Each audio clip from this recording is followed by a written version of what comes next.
Can you tell us what that number is? $27,14,166. So the State Department of Education has the MBR listed at 27 million and change. Our Board of Education is saying 29 million and change. Is there anybody who can actually describe what the discrepancy is here? I know there's no town council here. I know that's not going to help out. So I know there's members of the Board of Education here. If you'd like to describe it, I don't know. Through you, Mr. Chair. Okay, Chair. Okay. Questions? Thank you. Been raised. Thank you for the opportunity, Len. A group of business managers sat in a room like this back in September and spent an hour listening to Brian Mahoney from the State Department of Education explain the ARA SFSF funding and what the ramifications were for ECS and MBR. We all do this for a living. We live this and breathe it, and it took an hour to explain it to us. So I'm going to try and simplify it so that people can understand what this means. All the information that's been passed around in all these emails, all the information that's been provided from various state organizations, all refer back to the same starting point.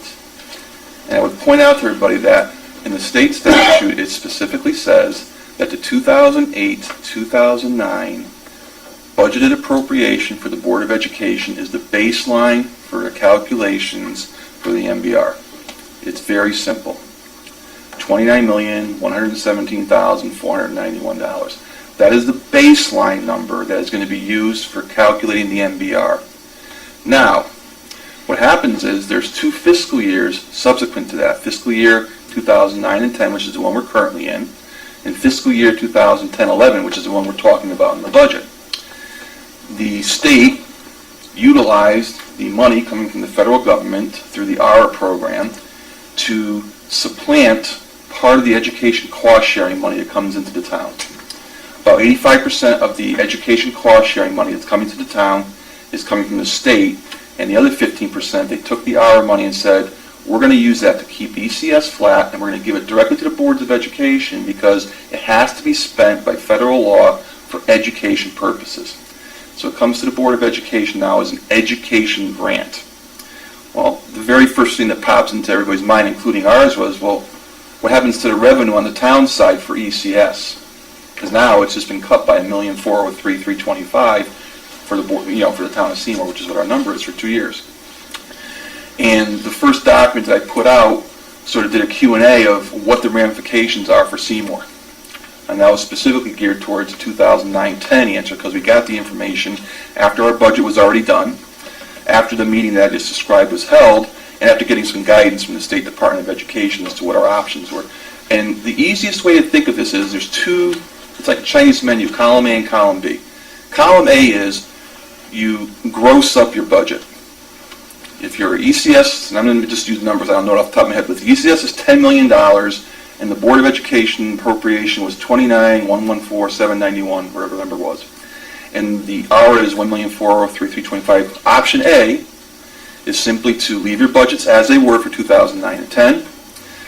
The Board of Education would have an agreement with the town, which is allowed under the statute, to let the money lapse back to the town in the form of a surplus. And the ECS money would be short $1,403,000 on the town side, and the Board of Ed would have a surplus on the Board of Ed expenditure side of $1,403,000. That's what's happening in 2009-10. Now, just take 1 second to think about what that really means, though. 29,117 minus the $1,403,000 gets back to the 27 million number that you just described, Mark. That is being also used as the MBR number by the state of Connecticut for 2010-2011. So the 3 numbers are all still there in 2009 and 10. How they're handled in 2010-11, the state has already said the MBR is at a net basis, the 27 million. We still have the option, as far as I know, to gross budget this and have it lapse. But if that's not the case, we can't gross it for 2010-11, which I believe we can, then you do it on a net basis. And what the net basis would be is the Board of Finance would establish a budget appropriation, assuming that they wanted to meet the MBR of 27,416, whatever the number is. The Board of Ed would receive $1,403,000 in ARA funding. When you add the two numbers together, we're back to the $29,117,491. That's the number we have to meet. In some combination of funding, appropriations, and ARA, we've got to get back to $29,117,491. So I don't think you can say, now be very candid, I don't think anybody's wrong. It's which number you want to use as the basis, but at the end of the day, don't go all that process part of it. $29,117,491, when we report to the state for 2010-11 and that ED012, we have to have $29,117,491 show up as a combination of funds, or we're going to be under the MBR. Now, or under the appropriation and funding that constitutes what they're going to use for MBR. I can 100% say, without any qualms, that the $1,403,325 is not in play. That money is coming from the federal government. It's specifically for use for education. We're accounting for it that way through our grant fund. There's a big book I got to follow that the auditors are going to come in and check on how we used it. We document that we saved jobs with it. I mean, that's all set up. That money is not in play. So if there's someone thinking that they can get from 29,117 down to 27 by cutting that $1,403,000, it's still staying on the Board of Ed side. It's not coming over to the town, and you're going to have a hole in your revenue on the ECS. It's that simple. It really is. So that's the bottom line for how the funding for education has to occur and how you put the pieces together. Whether you say it's MBR that the state has in their document on their website, which I provided, plus the ARA funds, or if you want to call it 29,117,491, the MBR, whatever it is, that's what we have to come up with at the end of the day. Or go to the 2-to-1. And I think when you talk to someone from the State Department of Education, Office of Finance, or you talk to CABE, or wherever it is that is the ultimate person that you feel is the one you want to believe in, they will tell you the same thing. Okay. I'm going to go to Wayne first and then come